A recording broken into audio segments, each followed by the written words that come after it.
Gilayong gisulayan kaganinang buntag ang bag-ong fire marshal sa Bureau of Fire Protection Jensan.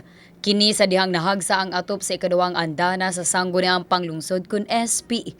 Apan una ang maong panghitabo, gipatawag pa siya sa sesyon si Fire Senior Inspector Heraniel Taporco, ang bag-uhay pa lamang alabaw sa BFP.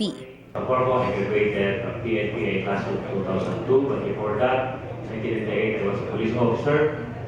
I graduated from Elementary School, high school here, Chensan, Pula, and college in LSU, Marawi City. I took up. Ang mga konsel sa sesyon nga adunay mga buot nga iklaro sa maong opisyal.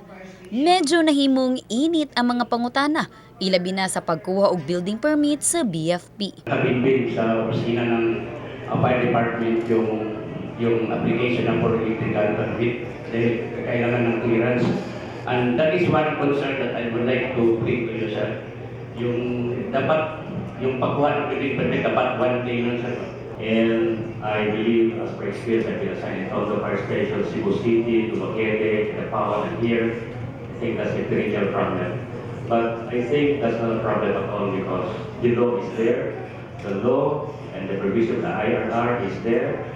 We can download it from the internet. Everybody can have access to the law.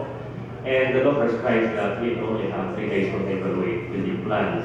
Nasayran usab nga ubay-ubay na ang nahimong sunog sa dakbayan ning pagsulod pa lamang sa bulan sa Enero. Tungod niini ginatutukan gayud kuno nila ang structural fire. Ilabi pa nga panahon karon sa El Nino ug kanunay ang brownout. Pero nakaka-alarma lang sir dito is yung structural kasi yung grass fire naman talagang andyan yan eh. Yung structural sir parang dumadami sir ang ano. Sanay na rin siguro talaga nung El Nino na sinasabi nga kasi nga pagka mainit ang panahon maraming gumagamit ng ventilador o aircon sa mas mahabang oras.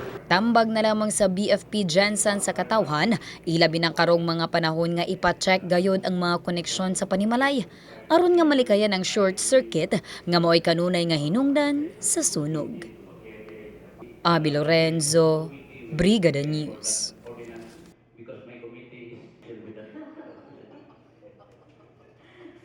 It's under the, it's a joint